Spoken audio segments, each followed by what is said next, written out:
आज का हमारा सवाल है कि भगवान कौन है। अब जानते हैं जग्गी वासुदेव जी का जवाब।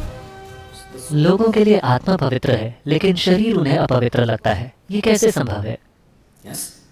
हम यही तो करते रहे हैं, है ना? ये कहना कि ईश्वर तो पवित्र है लेकिन सृष्टि अपवित्र है, ये कैसे संभव है? ईश्वर का विचार ही आपके मन में इसलिए आया क्योंकि आपने सृष्टि को देखा, है ना? जब आपका जन्म हुआ और आपने आंखें खोली, आपने अपने आसपास देखा, वहां इतनी विशाल सृष्टि थी। आपके यहाँ आने से पहले कितना कुछ हो चुका था। बेशक आपने तो ये सब नहीं रचा, इसलिए आपने सोचा कि इसका कोई ना कोई रचयिता होगा। इसी तरह आप सृष्टा तक पहुंचे, है ना? जिस पल आपने सोचा कि इसका कोई सृष्टा होगा, चूंकि आप एक इंसान हैं, इसलिए आपने सोचा कि वो एक बहुत बड़ा इंसान होगा।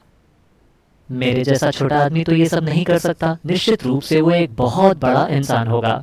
सिर्फ 2 हाथों से वो इतनी रचना कैसे कर सकता है? निश्चित रूप से उसके 8 हाथ होंगे।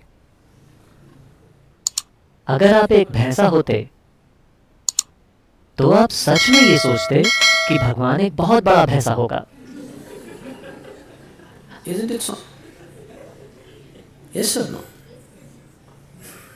आप जाकर किसी भैंसे से पूछकर देखिए, वो आपसे यही कहेगा कि भगवान एक बहुत बड़ा भैंसा है, शायद 4 सींग वाला। भारत में हमारे पास पुरुष भगवान, स्त्री भगवान, गाय भगवान, बंदर भगवान और हर आकार व प्रकार के भगवान पाए जाते हैं। रेंगने वाले, चलने वाले, उड़ने वाले। देखिए, इस ग्रह पर जब पुरुष सबसे शक्तिशाली बल था तो स्वाभाविक रूप से पुरुष ही भगवान था। अब महिलाएं भी ताकतवर होने लगी हैं तो वे भी सवाल करने लगी हैं कि भगवान एक औरत क्यों नहीं हो सकते। मान लें कल अगर कुत्तों को बहुत सारी ताकत मिल जाए, जो उन्हें मिल ही रही है, तो कुत्ते भी पूछेंगे कि भगवान एक कुत्ता क्यों नहीं हो सकता। डॉग और गॉड की स्पेलिंग भी एक सी ही है। आपकी तुलना में वो ज्यादा करीब लगते हैं, है ना? भगवान के बारे में जो आपका विचार है वो केवल खुद का ही एक बढ़ा चढ़ाकर बनाया गया संस्करण है ना?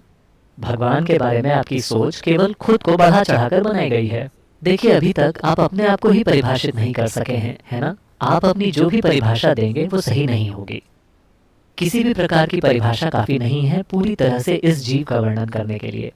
जब सृष्टि का ये छोटा सा टुकड़ा ऐसा है तो सृष्टि के स्रोत को आप कैसे परिभाषित कर सकते हैं?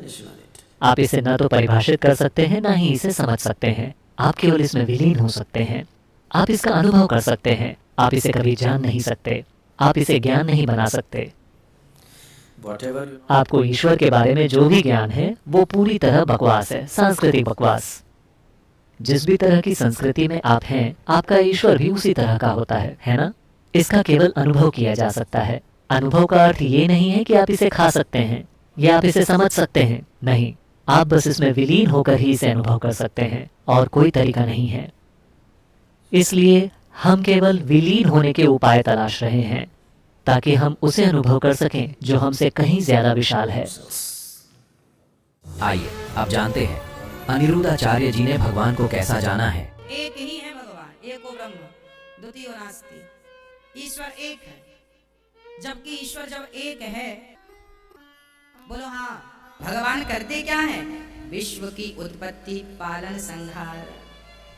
भगवान विश्व की उत्पत्ति करते हैं, हमें बनाते हैं, हमें उत्पन्न करते हैं, बनाते हैं, चलाते हैं और संहार कर देते हैं। भगवान ही विश्व की उत्पत्ति के कारण है। भगवान ही सृष्टि में पालन के कारण है और भगवान ही हरता है। ब्रह्मा बनकर सृष्टि उत्पन्न करते हैं, विष्णु बनकर पालन करते हैं और शिव बनकर संहार कर देते हैं। हो गया? आइए अब जानते हैं जगत गुरु तत्वदर्शी संत रामपाल जी महाराज के माध्यम से कि वास्तविक भगवान का नाम क्या है। आज से 600 वर्ष पहले परमात्मा ने कहा, ब्रह्मा विष्णु महेश नासमान, इनकी जन्म मृत्यु होती है, इनके माता पिता हैं, पर नहीं जची हमारे, पर आज जचेगी। अब दिखाते हैं आपको। पुण्यात्माओं, परमात्मा को पहचानना हमने, और जिस समय हमारे दृढ़ विश्वास हो जाएगा कबीर इज गॉड, फिर नथिंग एल्स, फिर कुछ भी ना बच्चे शेष, फिर तो उसके उनके द्वारा बताएगी साधना। फिर ये विश्वास हो कि यही मंत्र है मोक्ष मार्ग, यही है, दूसरा है नहीं, फिर बातें खत्म होगी। अब ये पता नहीं 360 गुरु 360 मंत्र बना रखे इन्होंने, ये मनमाना आचरण है तो सदग्रंथों में प्रमाण नहीं है।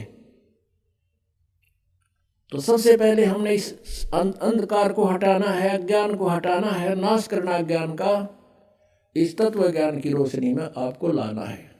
अब देखिएगा 600 वर्ष पहले परमात्मा ने अपनी सच्चिदानंद घन ब्रह्म की वाणी में, कबीर वाणी में, कबीर सागर में जो आदरणीय धर्मदास साहिब जी ने लिपिबद्ध किया है, उसमें जो का तो लिखा है, पढ़िए स्वयं। ये देखिएगा कबीर सागर संपूर्ण 11 भाग, खेमराज श्री कृष्ण दास बम्बई से प्रकाशित है। ये पुराना प्रकाशन है, बहुत पुराना। यहाँ देखिएगा कबीर सागर ज्ञान सागर प्रथम खंड, कबीर पंथी भारत पथिक, स्वामी युगलानंद बिहारी द्वारा परिष्कृत, मुद्रक एवं प्रकाशक है खेमराज श्री कृष्णदास, अध्यक्ष श्री वेंकटेश्वर प्रेस, खेमराज श्री कृष्णदास स्मारक, मुंबई। अब हम आपको ले चलते हैं इसके बोध सागर ज्ञान बोध में। ये ज्ञान बोध और ये बोध सागर, प्रश्न नंबर 21 आपको पढ़ाएंगे। धर्मदास ये जग बोराना, कोई न जाने पद निर्वाणा, यही कारण मैं कथा पसारा, जग से कहिए वो राम न्यारा। ये राम है, नाम इन्होंने गलत मिसप्रिंट कर दिया है कबीर पंथियों ने। यही ज्ञान जग जीव सुनावो, सब जीवों का भरम नसावो, अब मैं तुमसे कहूँ चिताई, तेरे देवन की उत्पत्ति भाई। कुछ संक्षेप कहूँ गहराई, सब संशय तुमरे मिट जाई, भरम गए जग वेद पुराना, आदि राम का भेद न जाना। ये राम है, नोट नाम। राम राम सब जगत बखाने, आदि राम कोई बिरला जाने। ये नाम इन्होंने लिखा है, गलत लिख दिया, मिसप्रिंट बाद में इन्होंने संशोधन करा अपनी जान में, लेकिन अकल देन में थी ये नहीं। अब सचमुच यहाँ चला कि राम राम सब जगत बखाने, आदि राम माने सनातन परमात्मा, सबसे पहला प्रथम पुरातन भगवान, कोई बिरला जाने।